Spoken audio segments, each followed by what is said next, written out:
سامعین حاضرین السلام علیکم ورحمۃ اللہ وبرکاتہ۔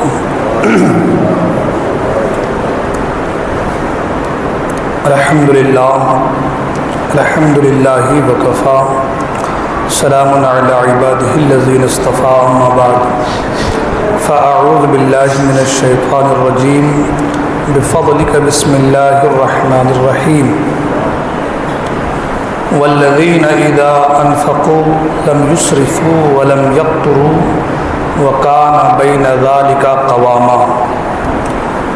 آمنت باللہ صدق اللہ المولانا العلی العظیم وصدق رسولہ النبی الامین الامی المکین المتین المبین الرؤوف الرحیم الکریم۔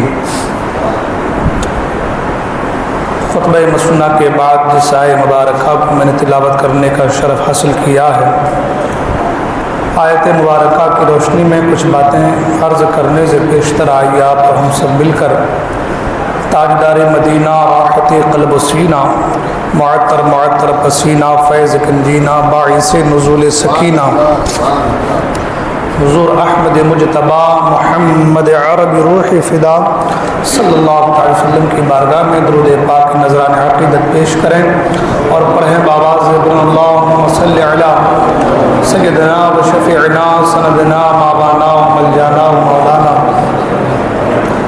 محمد معدن الجود والکرم منبع العلم والحلم والحکم والہ الکرام وابنہ الکریم بارک وسلم صلو علیہ صلاۃ و سلام علیک یا رسول اللہ صلی اللہ تعالی علیہ وسلم۔ نعت پاک کے دو تین اشعار تضمین کی صورت میں سماعت فرما لیں۔ زخم میرے سینے کا دھیرے دھیرے سل جاتا، زخم میرے سینے کا دھیرے دھیرے سل جاتا، کانٹوں سے گلے مل کر پھول بن کے کھل جاتا، کہ داغ فرقت طیبہ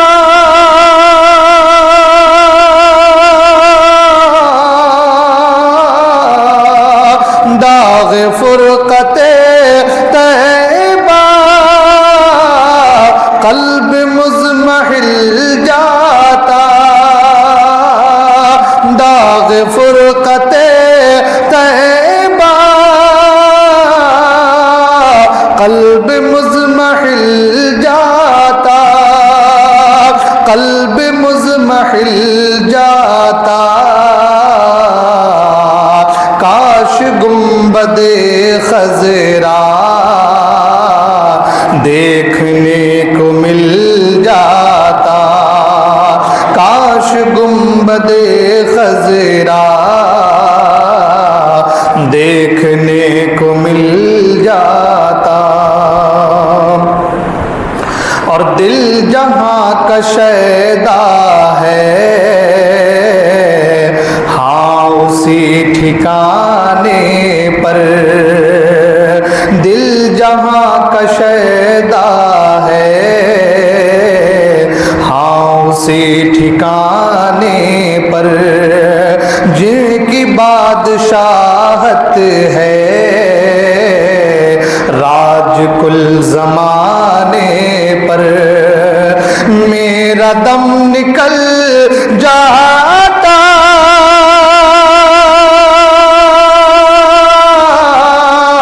ان کی آستانے پر،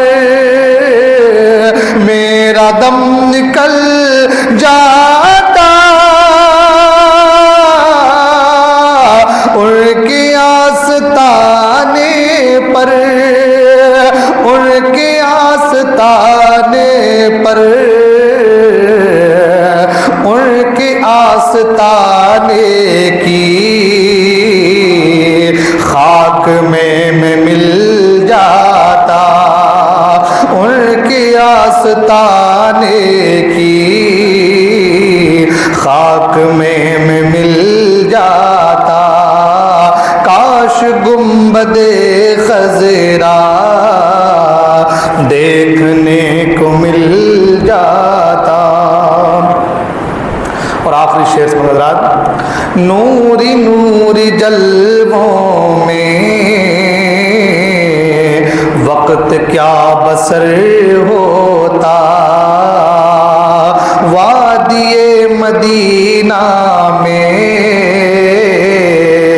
کاش میرا گھر ہوتا، وادی مدینہ میں کاش میرا گھر ہوتا، خلد زار طیبہ کا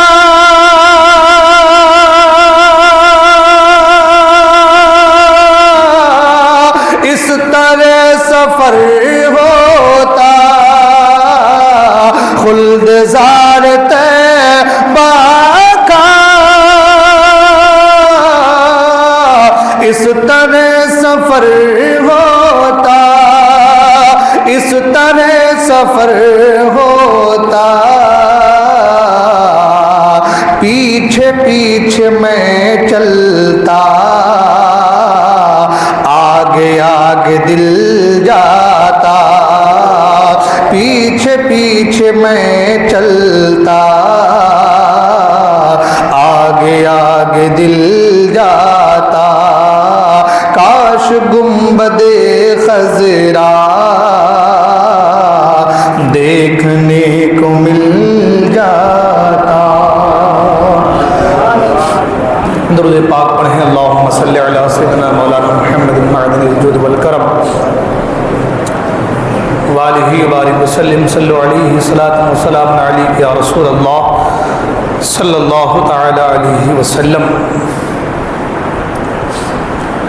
محترم حاضرین، حضور نبی کریم صلی اللہ تعالی علیہ وسلم کی حیات مقدسہ اور سیرت مطہرہ انسانی زندگی کے تمام تر شعبوں اور گوشوں کے بارے میں واضح ہدایات اور رہنمائی کرتی ہے، اور جس پر عمل پیرا ہو کر انسان دارین اور فلاح و کامیابی کی حصول کے لیے آگے بڑھتا رہتا ہے اور کامیابی پاتا ہے۔ حضرات محترم،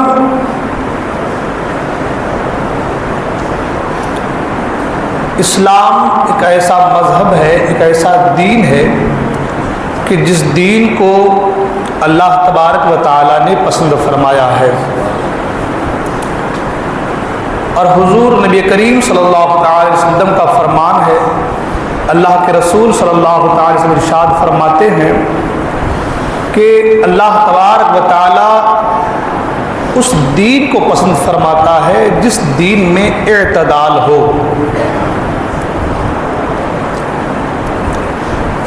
اب اس اعتدال کے حوالے سے قرآن مجید میں اللہ ارشاد فرماتا ہے، والذین اذا انفقوا لم یسرفوا ولم یقتروا وکان بین ذلک قواما، اور وہ جنہوں نے مال خرچ کیا یا خرچ کرتے ہیں اس میں اسراف نہیں کرتے، حد سے آگے نہیں بڑھتے۔ اعتدال کہتے کسے ہیں، اور اعتدال کی اہمیت ہے کیا اسلام میں، اور اعتدال کیوں ضروری ہے، اور اعتدال والے دین کو اللہ نے پسند کیوں فرمایا ہے، کچھ باتیں اس کے حوالے سے۔ یوں تو ایک یہ وسیع موضوع ہے اور اس پر کئی جمعہ گفتگو ہونی ہے انشاءاللہ، اگر اللہ نے چاہا تو گفتگو ہوں گی بھی۔ اعتدال جو ہے یہ بہت ضروری ہے۔ شریعت نے کہا کہ افراط و تفریط کے تم شکار نہ ہو جانا۔ افراط کہتے ہیں حد سے زیادہ بڑھ جانے کو، غلو کرنے کو،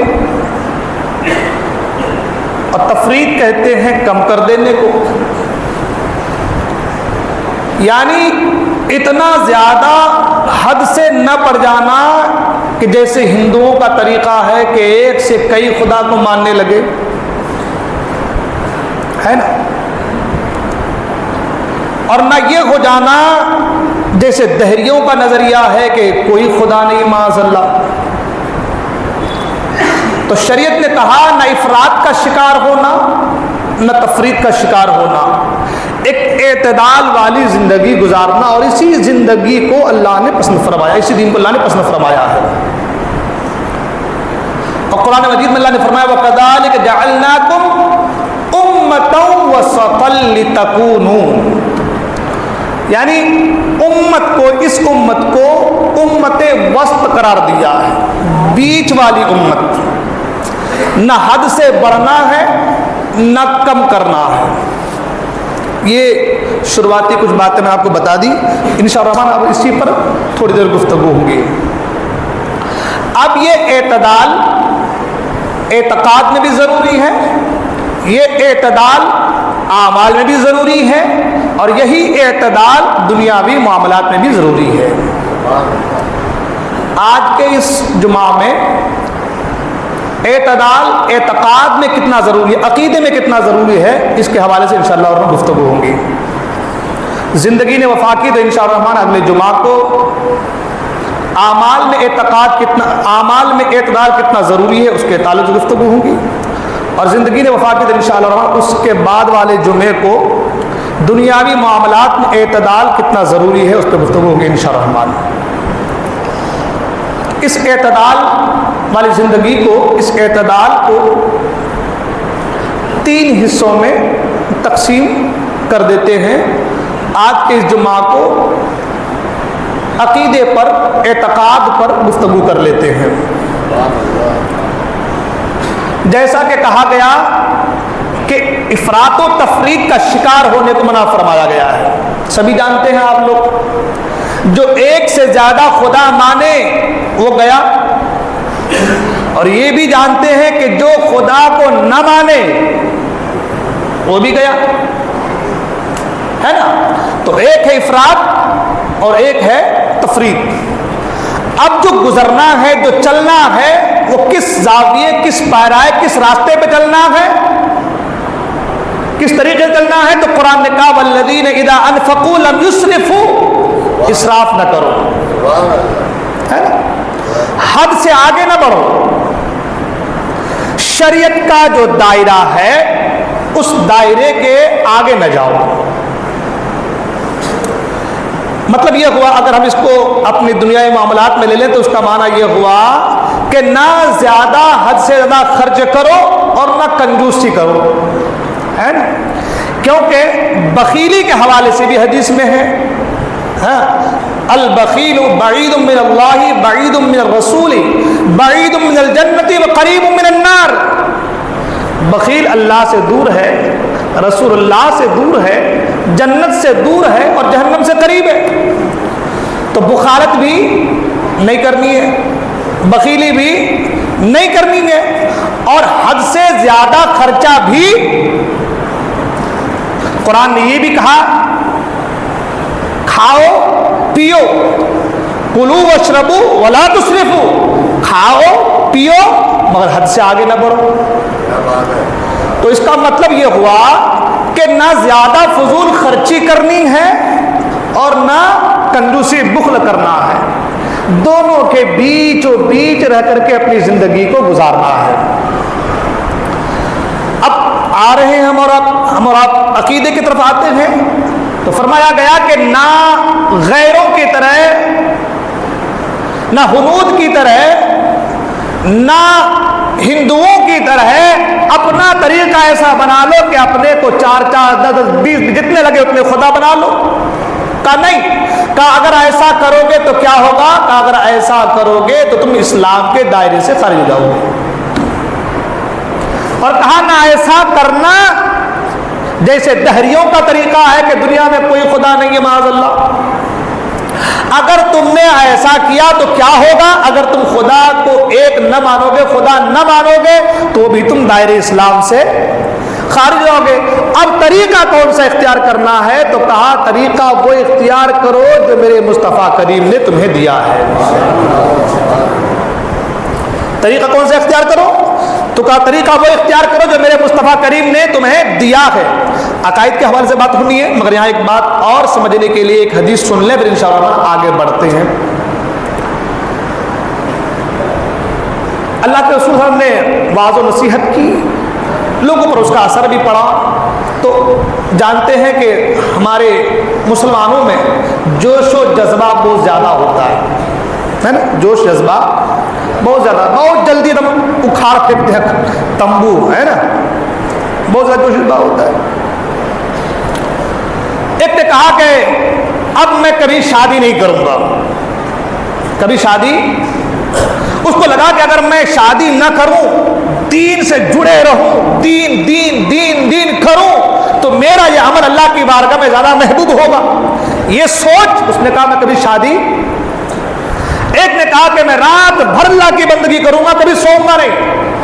اس کو یہ لگا کہ اگر میں رات بھر اللہ کی بندگی کروں، نہ سوؤں، تو اللہ راضی ہو جائے گا، اللہ کی رضا حاصل ہو جائیں گی، میں اور قرب خدا بندی پالوں گا۔ اپنی سوچ کے مطابق اچھی سوچ ہے۔ ایک نے کہا کہ میں کھاؤں گا پیوں گا نہیں، بس اللہ کی بندگی کروں گا، اپنی اپنی سوچ۔ لوگ بیان کر رہے تھے، اللہ کے رسول صلی اللہ علیہ وسلم تشریف لائے اور فرمایا کہ میں تم سب سے زیادہ پرہیزگار ہوں اور تم سب سے زیادہ اللہ سے ڈرنے والا ہوں۔ میں کھاتا بھی ہوں، پیتا بھی ہوں، رات کو عبادت بھی کرتا ہوں، سوتا بھی ہوں۔ اللہ کے رسول نے کیا فرمایا؟ میں کھاتا بھی ہوں، پیتا بھی ہوں، کچھ دیر آرام بھی کرتا ہوں، کچھ دیر عبادت بھی کرتا ہوں، اور شادی بیاہ بھی کرتا ہوں۔ سرکار نے فرمایا نکاح من سنتی فمن رغب عن سنتی فلیس منی، نکاح میری سنت ہے، فمن رغب عن سنتی، تو جو اسے انحراف کرے فلیس منی، وہ ہم میں سے نہیں ہے۔ تو کوئی اگر یہ کہے کہ میں صرف دین دین دین دین کروں، اللہ کی بندگی میں رہوں، دنیا کو چھوڑ دوں، بیوی بچوں کو چھوڑ دوں، جس کا جو حق ہے اس کو چھوڑ دوں، شریعت نے کہا نہیں، یہ نہیں، اعتدال میں رہو۔ کس میں رہو؟ اعتدال میں رہو، نہ حد سے آگے بڑھو نہ کم ہو جاؤ، کچھ دیر عبادت بھی کرو، کچھ دیر آرام بھی کرو۔ دنیا میں آئے ہو، شادی بیاہ بھی کرو، زندگی بھی گزارو، اللہ کی بندگی بھی کرو۔ تو اس حدیث سے یہ معلوم ہوا آپ کو اور ہم کو کہ ہمیں اعتدال میں رہنا ہے، اور اعتدال اللہ کو پسند ہے، رسول اللہ کو پسند ہے۔ ہمیں کیا کرنا ہے؟ اعتدال میں رہنا، اور اعتدال اللہ کو، اس کے رسول کو پسند ہے۔ تو جب اعتدال میں رہنا ہے تو اسی اعتدال کو ہم عقائد کے حوالے سے سمجھنے کی کوشش کرتے ہیں، اسی اعتدال کو ہم عقائد کے حوالے سے۔ اب ہمیں ان لوگوں کے ساتھ بھی نہیں رہنا ہے جو ہزاروں کو پوجتے ہیں، ان کے ساتھ بھی نہیں جانا ہے جو کسی کو نہیں مانتے، ہے نا۔ مصطفیٰ کریم کی زندگی کا مطالعہ کرنا ہے اور اسی زاویے سے اپنی زندگی کو گزارنا ہے۔ اب حالات حاضرہ، میں نے پہلے کہا کہ اعتدال اور گفتگو کی حالات حاضرہ، آج کا دور ایسا پرفتن دور ہے کہ انسان اپنی اپنی خواہشات کے مطابق اپنا اپنا ایک مسئلہ بنا کر کے بیٹھا ہوا ہے نا۔ اسے اچھا لگا کہ ایسا کرنا ہے تو وہ کر رہا ہے، اسے لگا کہ ایسا کرنا ہے وہ کر رہا ہے۔ لیکن جو اصل دین ہے، جو اصل دین ہے، اس دین سے انسان دھیرے دھیرے دھیرے دھیرے دور ہوتا چلا جا رہا ہے۔ آپ کہیں گے مولانا وہ کیسے؟ دیکھیے ایک بات اور یہاں پر عرض کر دیں، آگے بڑھیں گے انشاءاللہ۔ مجدد کا جو کام ہوتا ہے، میں نے پہلے بھی بیان کیا اس کے تعلق سے، مجدد کا جو کام ہوتا ہے وہ کیا ہوتا ہے؟ شریعت میں کچھ چیزیں ایسی جو نہیں تھی وہ آ گئی ہیں، اسے نکال کے باہر کرنا ہے۔ کچھ چیزیں تھیں وہ دور ہو گئی ہیں، اسے واپس داخل کرنا ہے۔ مجدد کا یہ کام ہوتا ہے۔ مجدد کا کام کیا ہوتا ہے؟ شریعت میں کچھ چیزیں تھیں، ہماری غفلت کی وجہ سے وہ چیزیں دھیرے دھیرے رفتہ رفتہ دور ہو گئی ہیں، دور چلی گئی ہیں۔ مجدد کا کام ہے ان چیزوں کو واپس سے شریعت کے اندر لائے، اور کچھ چیزیں شریعت میں نہیں تھی وہ آ گئی ہیں۔ جیسے کہ بھائی ہمارے یہاں، ہمارے میں پہلے کہا اعتدال کے تعلق سے غلو، حد سے زیادہ۔ جیسے کہ آپ کے ایک ایگزامپل بول رہا ہوں، آپ کے یہاں وہ فاتحہ خوانی ہوتی ہے، اس کی ہٹیلے بابا سرکار کی فاتحہ خوانی ہوتی ہے، تو وہ ہڈیوں کو گاڑ دینا، وہ پانی کو پھینکنا نہیں، یہ چیزیں آ گئی ہیں شریعت میں۔ یہ شریعت میں نہیں ہے، یہ شریعت کا حصہ نہیں ہے، یہ آ گئی ہے۔ تو مجدد کا کام یہی ہوتا ہے کہ ایسی چیزوں کو باہر کرے، ایسی چیزوں کو باہر کرے، اور جو چیزیں تھی باہر چلی گئی ہیں ان چیزوں کو اندر داخل کرے۔ تبھی تو اعتدال کے ساتھ زندگی گزریں گی، ہے نا۔ اب سمجھتے ہیں بات کو، یہ تو ہو گئی بات۔ اب سمجھتے ہیں کہ بھائی اس کا معنی، اعتدال کا معنی یہ ہوا کہ ہم کو بالکل میانہ روی، بیچ والا راستہ چننا ہے۔ اب عقائد کے باب میں جب آپ اور ہم جاتے ہیں، عقائد کے باب میں جب آپ اور ہم جاتے ہیں تو ہم دیکھتے ہیں کہ ہمارے باپ دادا کا جو طریقہ تھا وہ طریقہ کچھ اور تھا۔ ہمارے باپ دادا کا جو طریقہ تھا وہ طریقہ کچھ اور تھا۔ آج ہمارا جو طریقہ ہے وہ کچھ اور ہو گیا ہے۔ آپ کہیں گے وہ کیسے؟ تو میں نے کہا آپ مجھ سے نہ پوچھیں، کسی عالم سے نہ پوچھیں، کسی غیر سے نہ پوچھیں، آپ خود اگر آپ کے دادا زندہ ہیں تو ان سے پوچھیں کہ دادا جان آپ فاتحہ کرتے تھے؟ آپ بزرگوں کو مانتے تھے یا مانتے ہیں؟ آپ یہ 40 دن کا چلہ جاتے تھے یا جاتے ہیں؟ تو دادا جی کہیں گے بیٹا چلہ کیا ہوتا ہے ہم کو پتہ نہیں ہے۔ صحیح بول رہا ہوں میں نے پہلے کہا آپ کو کسی مولوی کے پاس، کسی عالم کے پاس جانے کی ضرورت نہیں ہے، یہ آپ کی ہماری عقل بتائیں گی۔ جب ہم سوال کریں گے، میں بہت آسانی کے ساتھ آپ کے ذہن میں اتارنا چاہتا ہوں، آج جھگڑا بڑا ہے بابا، حق بات بولو تو کڑوی لگتی ہے، الحق مر، حق بات بولو۔ ہماری رشتہ داریاں ہو گئی ہے صاحب، ہے نا، ہماری رشتہ داریاں ہو گئی ہے صاحب، ہم تو نہیں بدلیں گے۔ تو میں نے کہا مت بدلو، پھر اگر تم کو نہیں بدلنا ہے، تم نہیں بدلیں گے تو سرکار کی حدیث سن لو، اللہ کے فرماتے جو جس سے محبت کرے گا قیامت کے اسی کے ساتھ اٹھایا جائے گا۔ یزید سے محبت کرو گے تو حسین کے ساتھ نہیں اٹھائے جاؤ گے، یزید سے محبت کرو گے تو حسین کے ساتھ، حسین سے محبت کرو گے تو حسین کے ساتھ اٹھائے جاؤ گے، تو وہابی سے محبت کرو گے تو سنیوں کے ساتھ اٹھائے نہیں جاؤ گے، قطعاً نہیں ہو سکتا۔ میں ممبر رسول پر کھڑے ہو کر کہہ رہا ہوں یہ نہیں ہو سکتا، دیٹ از امپاسبل، امپاسبل ہے یہ۔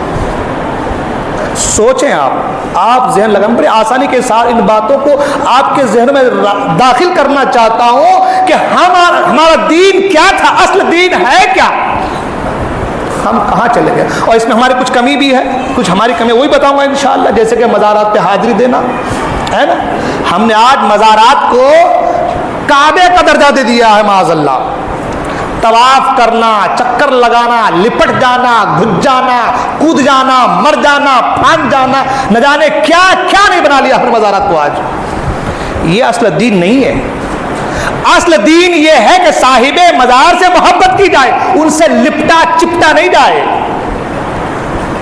سمجھ میں آ رہی بات؟ تو ہم اصل دین سے دور ہیں، ہم کس سے دور ہیں؟ اصل سے دور ہیں، ہم نے بنا لیا ہے یہ، ہے نا۔ تو خیر اس پہ گفتگو ہوگی انشاءاللہ، پہلے اس پر عقائد کے بارے میں بات ہو رہی ہے، اس میں کچھ باتیں کہ آپ کو کسی مولوی کے پاس جانے کی ضرورت نہیں ہے، اس لیے کہ آج بازار میں ایسے ایسے مولوی پیدا ہو گئے ہیں جو 200-300 روپے میں وہابی کا نکاح پڑھا دیتے ہیں، ہے نا، غلط بول رہا ہوں میں؟ ہم چیخیں چلائیں تو کہتے ہیں یہ باہر کے لوگ ہیں، جھگڑا لگاتے ہیں، فتنہ پیدا کرتے ہیں، وہ مولوی نہیں ہے کیا؟ وہ مدرسے میں نہیں پڑھے ہیں کیا؟ دارالعلوم کا راستہ انہوں نے نہیں دیکھا ہے کیا؟ ان کو شریعت کی فکر نہیں ہے کیا؟ شریعت کی سمجھ نہیں ہے کیا؟ شریعت کی معلومات نہیں ہے کیا؟ میں نے کہا شیطان بھی پڑھا لکھا تھا پڑھا لکھا، لیکن گمراہ ہوا کہ نہیں؟ مردود ہوا کہ نہیں ہوا؟ اس کے علم کو نہ دیکھو، اس کے دل کو دیکھو۔ میں نے قربانی کے دن کہا تھا کہ حضرت ابراہیم علیہ السلام نے دعا کی تھی، یوم لا ينفع مال ولا بنون الا من اتى اللہ بقلب سلیم، اے اللہ مجھے قلب سلیم عطا کر۔ قلب سلیم کی دعا کی ہے ایک نبی نے۔ قلب سلیم کی دعا کس نے کی ہے؟ ایک نبی نے۔ اور قلب سلیم ہے کیا؟ جو کفر سے، نفاق سے، حسد سے، بغض سے، عداوت سے، منافقت سے پاک ہو۔ جو سینے میں نفاق رکھ کر کے نکاح پڑھائے وہابیوں کا، وہ کہاں سے مولوی ہے بھائی؟ جو دین کو سرے بازار بیچے، وہ کہاں کا عالم ہے بھائی؟ وہ کہاں کا مولوی ہے؟ وہ ٹکے کا پجاری ہے، وہ پیسے کا پجاری ہے، گورکھ دھندا ہے یہ۔ اور میں نے پہلے شاید تقریر کیا اس تعلق سے، ستۃ یدخلون النار بغیر حساب، 6 قسم کے لوگ بغیر حساب کے جہنم میں جائیں گے، بغیر حساب کے جہنم میں جائیں گے۔ اور اسی جہنم میں جانے والوں میں ایک آدمی مولوی بھی ہے۔ العلماء بالحسد۔ ایک عالم کا، ایک مبلغ کا، ایک دائی کا، ایک مربی کا، ایک مفکر کا، ایک خطیب کا کام یہ ہوتا ہے کہ وہ اصل دین کو لوگوں تک پہنچائے۔ جو اصل دین کو لوگوں تک پہنچا نہ پائے، وہ کبھی بھی مفکر، کبھی بھی عالم، کبھی بھی مربی، کبھی بھی خطیب، کبھی بھی مولوی نہیں ہو سکتا۔ وہ گمراہ ہے، کیونکہ وہ خود تمہیں گمراہی کے دہانے پر لے کر کے جا رہا ہے۔ عقیدہ بڑا سخت ہے، عقیدہ بڑا آسان ہے۔ اللہ کے رسول نے فرمایا الدین یسر، دین آسان ہے۔ حضور نے فرمایا کیا دین کیا ہے؟ آسان ہے اس کے لیے جو دین پر چلنا چاہے۔ مشکل تو اس کے لیے ہے جنہوں نے رشتہ داریاں کر لی ہے نا۔ مشکل تو اس کے لیے ہے جو صبح کو اٹھ کے چائے پیتا ہے ہاتھ سے ہاتھ ملا کے، جوڑ سے جوڑ ملا کے۔ مشکل تو اس کے لیے ہے جس نے دوستانہ قائم کر لیا ہے، اور یہی دوستانہ جہنم میں لے کر کے جائے گی۔ یہ بھی ایک اللہ کا گھر ہے، مسجد ہے، اور مدینے میں بھی ایک مسجد بنائی گئی تھی، قرآن نے اس کی بھی کہا ہے نا، جس کو مسجد درار کہا گیا ہے نا۔ اللہ کا جاؤ، جا کر اس مسجد کو گرا دو، جاؤ۔ قرآن میں 11واں پارہ سورہ توبہ میں اس کا پورا مکمل بیان ہے۔ اللہ کے جاؤ اس مسجد کو جا کر کے گرا دو۔ آج دنیا میں کوئی ہو مجھے بتاؤ، اگر کوئی صرف اتنا کہہ دے فلاں مسجد کو گراؤ، تو پورا کا پورا قبیلہ لکڑی ہاتھ میں لے کر کے چلا جائے گا کہ بھائی جان دے دیں گے مگر اللہ کے گھر گرنے۔ اور یہاں گرانے کی تعلیم وہ دے رہے ہیں جو ساری کائنات کا ہادی بن کر کے آئے ہیں۔ میں بڑی آسانی کے ساتھ بات کو ذہن میں اتارنا چاہتا ہوں کہ اعتدال ہے کیا بھائی؟ دین ہے کیا؟ عقیدہ ہے کیا؟ جو اوپر نیچے کرے وہ عقیدہ درست اس کا نہیں ہو سکتا، جو اعتدال میں رہے اس کا عقیدہ درست ہے۔ جو یہاں وہاں بھٹکے عقیدہ درست والا نہیں ہو سکتا، جو ایک راستے پر رہے۔ آج نے کہا سیدھی سڑک یہ شہر شفاعت نگر کی ہے نا، سیدھی سڑک یہ شہر شفاعت نگر کی ہے۔ بیٹیوں کو وہابیوں کیا دے کر کے اگر وہ کہے کہ میں سنی ہوں، تو تمہاری سنیت پر تف ہے، تف ہے تمہاری سنیت پر۔ کسی کو برا لگے تو لگے، میں اس کا خوف نہیں کرتا، بالکل نہیں، قطعاً نہیں۔ اس لیے کہ میں نے پہلے کہہ دیا کہ جو خطیب، جو مقرر، جو مفکر، جو امام اگر حق کو چھپا دے وہ امام ہو ہی نہیں سکتا، وہ عالم ہو ہی نہیں سکتا۔ دین ٹکے میں نہیں بیچا جاتا، دین یہاں سے نکلتا ہے، یہاں سے نکلتا ہے، یہاں سے، سینے سے۔ ہاں، قلب اگر مضبوط ہوگا، دل اگر مضبوط ہوگا، دل میں ایمانی حرارت ہوگی تو وہ چٹانوں سے ٹکرا جائے گا۔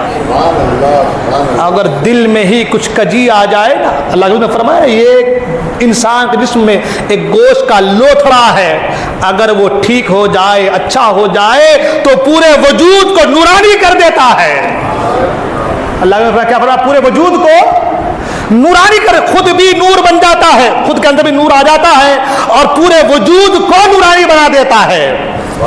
اور اگر اسی میں کمی آ جائے نا، سب کے لا کے چکھے گا آدمی، سب کی بولی بولے گا آدمی۔ آج ہماری قوم میں ہے وہابیت سے زیادہ خطرہ ہمارے اصول کلیوں والے سے ہو گیا ہے۔ ہاں، جبکہ حضرت عائشہ فرماتے ہیں صلح کلی نبی کا نہیں سننی ہو، ہے نا؟ یہ بڑا خطرناک، بڑی خطرناک بیماری ہے۔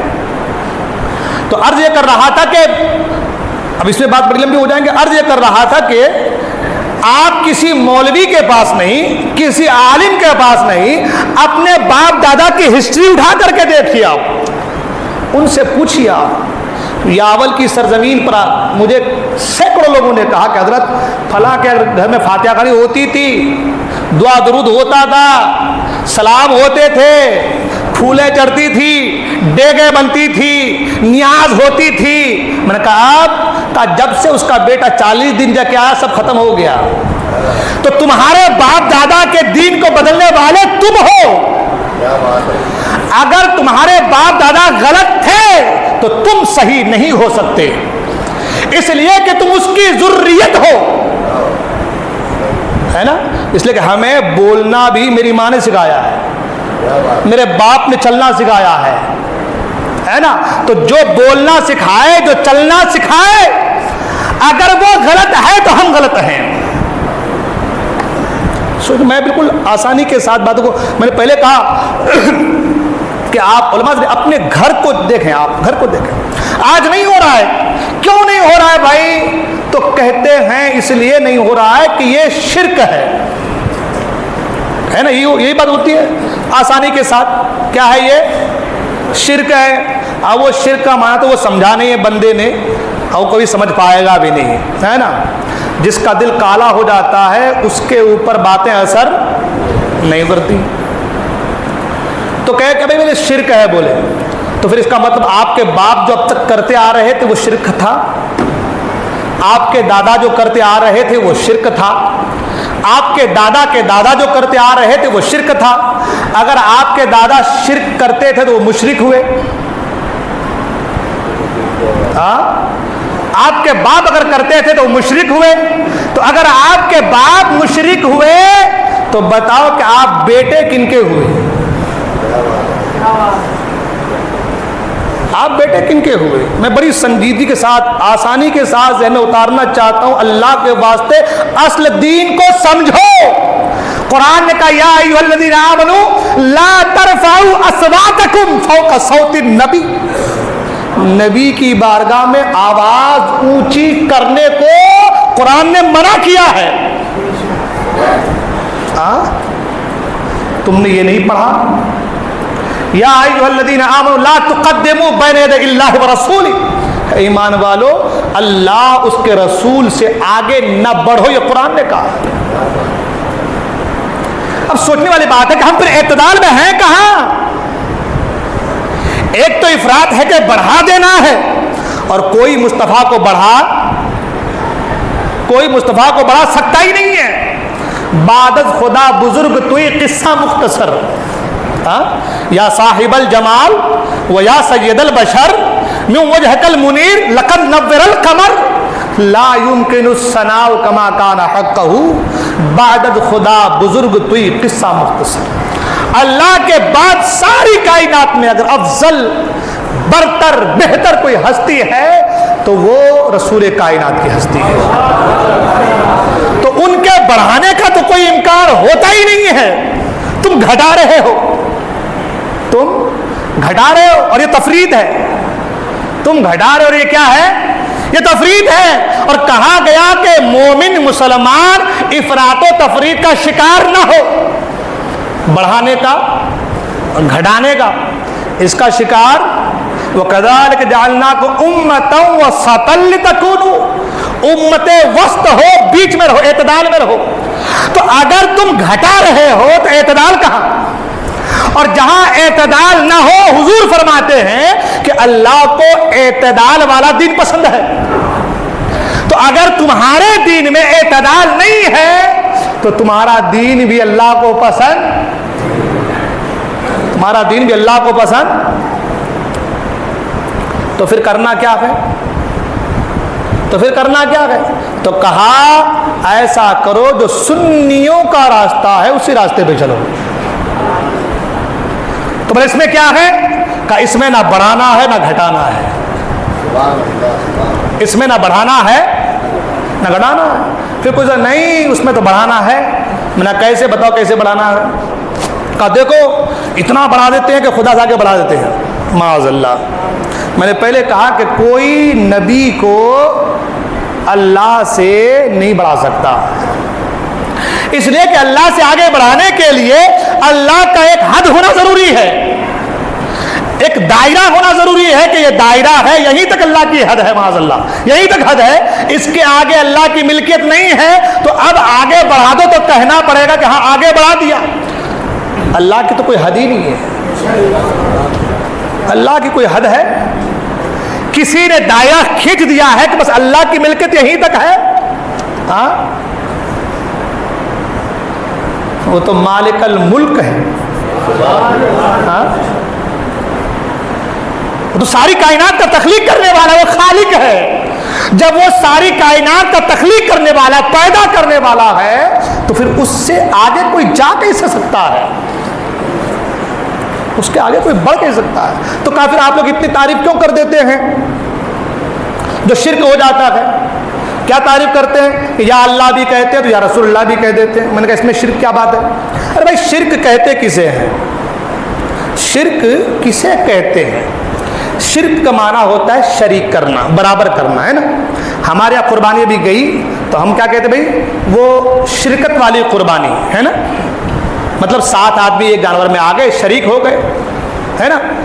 اسی کو شرکت کرنا کہتے ہیں، ہے نا. اسی کو شریک کو ہی شرکت کہتے ہیں، ہے نا. تو کہتے ہیں بولے آپ ملا دیتے ہیں. میں نے کہا ہم کلمہ پڑھتے ہیں، کلمہ پڑھتے ہیں. پہلا کلمہ ہے نا، اول کلمہ طیب، لا الہ الا اللہ، اللہ کے سوا. جب یہ ہم نے کہا کہ اللہ کے سوا کوئی معبود نہیں، ختم معاملہ. اللہ کے سوا کوئی عبادت کے لائق نہیں. اور یہ عقیدہ ہے. یہ کیا ہے؟ یہ عقیدہ ہے. اس کے بغیر آدمی مسلمان نہیں ہو سکتا. اور صرف کلمہ پڑھ لینا نہیں ہے، کلمے کے تقاضے کو پورا کرنا ہے.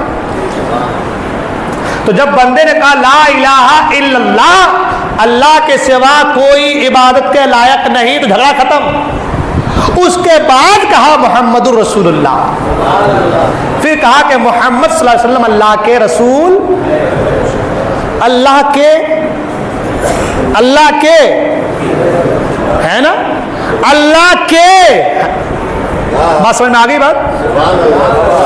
اللہ پر نہیں ہے، اللہ کے رسول ہیں. ارے بھائی ذرا جملے کو تو سوچے نا، سمجھے ذرا.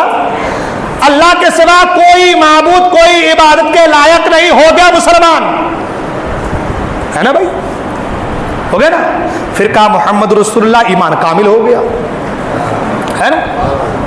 تو جب بندہ یہ کہتا کلمہ پڑھتا لا الہ الا اللہ محمد رسول اللہ، تو جب بندہ یہ کہتا ہے تو تبھی تو نفی کر دیتا ہے کہ خدا کے سوا کوئی نہیں اور خدا کے برابر کوئی نہیں ہے. اور یہ اعتقاد ہے، عقیدہ ہے. جب تک بندہ ایسا نہ سوچے وہ مسلمان ہو ہی نہیں سکتا ہے. ہاں ہم تیسرا کلمہ پڑھ، دوسرے کلمے میں بھی ساری چیزیں ہیں. گواہی دیتے ہیں اشہد ان لا الہ الا اللہ، ہے نا، گواہی دیتا ہوں میں. ہاں گواہی بھی دے رہا ہے. پھر تیسرے کلمے میں پڑھتا ہے سبحان اللہ والحمد للہ ولا الہ الا اللہ واللہ اکبر ولا حول ولا قوت نہیں ہے گناہوں سے بچنے اور نیکی کرنے کی طاقت مگر اللہ کی توفیق سے. ہاں نہیں ہے گناہوں سے بچنے اور نیکی کرنے کی قوت مگر اللہ کی توفیق سے. تو جو یہ کلمہ پڑھ رہا ہے وہ یہی کہتا ہے کہ اگر کوئی گناہوں سے بچا سکتا ہے تو اللہ کی ذات ہے. یہ کہا کہ وہ رسول اللہ کی ذات ہے. کہ جائے کہ اس میں تعویلات ہیں مگر جو ظاہر ہے وہ تو یہی کہہ رہا ہے نا کہ گناہوں سے بچنے اور کرنے کی طاقت نہیں ہے مگر اللہ کی توفیق سے. تو یہ کلمے جو ہم پڑھ رہے ہیں جو بنیادی چیزیں ہیں وہ بنیادی چیزیں ہمیں یہ بتا رہی ہیں کہ ایک کامل مومن بننے کے لیے اللہ کو ایک مانا جائے. اور ایک چیز آخری بات, وقت کا بھی گفتگو تو بڑی لمبی ہونی تھی, ٹائم ہی نہیں ہے. آخری بات ان کے اور ہمارے حوالے سے سن لیں. وہ کہتے ہیں کہ اللہ فرماتے ہیں اور ہم کہتے ہیں کہ اللہ فرماتا ہے. ہاں تمہارے اور ہمارے میں بہت بڑا فرق ہے یہ. ہاں تمہارے مولوی کہتے ہیں اللہ فرماتے ہیں اور ہمارے حضرات کیا کہتے ہیں اللہ فرماتا ہے. جب ہم کہتے ہیں کسی چیز کو کہ فرماتے ہیں, کرتے ہیں, آتے ہیں, جاتے ہیں, کھاتے ہیں, تو وہاں پر ایک چیز ذہن میں آتی ہے کہ ایک آ رہے ہیں کہ دو آ رہے ہیں, ہے کہ نہیں ہے؟ 4 کھا رہے ہیں کہ 10 کھا رہے ہیں؟ وہ کھا رہے ہیں, کیا سمجھے آپ؟ وہ کھا رہے ہیں, کیا سمجھے آپ؟ ایک سمجھے آپ؟ ہاں وہ کہہ رہے ہیں, کیا سمجھے آپ؟ ایک سمجھے آپ؟ ہاں تو یہاں پر ایک سے زیادہ ہونے کا گمان ہے مگر ہم کہتے ہیں وہ فرماتا ہے تو ایک ہو گیا. بات سمجھ میں آ رہی ہے؟ بات سمجھ میں آ رہی ہے کتنا بڑا ڈفرینس ہے اور کتنا ہمیں بیوقوف بنایا جا رہا ہے.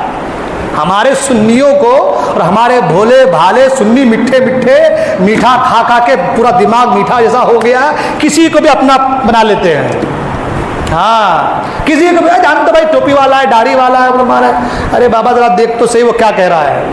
ہاں جب ہم نے کہا, آپ نے کہا کہ وہ فرماتے ہیں تو اس پر 1 2 3 10 20 50 100 1000 کا امکان ہے. لیکن جب ہم نے کہا وہ فرماتا ہے تو ہمارا یقین ایمان ہو گیا کہ وہ ایک ہے, وہ تنہا ہے, کیونکہ اس نے کہا قل هو اللہ احد. اے محبوب آپ کہہ دو کہ وہ ایک ہے, وہ اکیلا ہے. تو بتاؤ عقیدہ ہمارا درست ہوا کہ تمہارا درست ہوا؟ شرک کی طرف تم جا رہے ہو کہ ہم جا رہے ہیں؟ عقیدے میں گڑبڑاہٹ تمہارے ہے کہ ہمارے ہے؟ ہاں یہ 1 2 نہیں, جس زاویے سے وہ بات کریں گے ہر زاویے میں منہ کی کھائیں گے, کیونکہ باطل جو ہے وہ مغلوب ہی ہوتا ہے اور حق جو ہے وہ غالب ہی ہوتا ہے. تو تمہیں دھوکے میں نہ ڈالے, اس لیے عقیدے کے اندر اعتدال پیدا کرو, مضبوطی پیدا کرو, اعتدال پیدا کرو. نہ ہمیں حد سے آگے بڑھنا ہے کہ خدا کو ایک سے زیادہ ماننا ہے, نہ ہمیں نیچے جانا ہے کہ خدا ہی نہیں ماننا ہے. نہ ہمیں یہ کہنا ہے کہ معاذ اللہ مصطفیٰ خدا ہے, نہیں.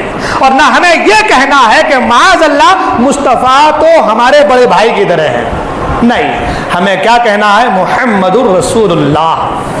قرآن نے کہا محمد الرسول اللہ, محمد صلی اللہ علیہ وسلم اللہ کے رسول ہیں, ہے نا. تو ہمارا عقیدہ کیا ہونا چاہیے؟ نہ اوپر والا نہ نیچے والا, درمیان والا عقیدہ ہونا چاہیے. اور درمیان والے دین کو, درمیان والی چیز کو اللہ نے پسند فرمایا ہے, رسول اللہ نے پسند فرمایا ہے. ٹھیک ہے. تو عقیدے پر تو بہت باتیں ہوتی تھی لیکن وقت ہو چلا. آج کی گفتگو عقائد پر اعتدال کے حوالے سے, انشاءاللہ اگلے جمعہ کو اعتدال کے حوالے سے اعمال پر گفتگو ہوگی انشاءاللہ, کہ اعمال میں, نماز روزے میں اعتدال کتنا ضروری ہے. اس کا انشاءاللہ اللہ نے چاہا تو پھر ہمارے دنیاوی معاملات کے تعلق سے اعتدال کتنا ضروری ہے اس پر انشاءاللہ الرحمن اللہ چاہتا گفتگو ہوگی. بولنے میں کسی قسم کی غلطی ہو گئی ہو میں توبہ کرتا ہوں, استغفر اللہ ربی من کل ذنب و اتوب الیہ, لا الہ الا اللہ محمد صلی اللہ علیہ وسلم. السلام علیکم و رحمۃ اللہ وبرکاتہ.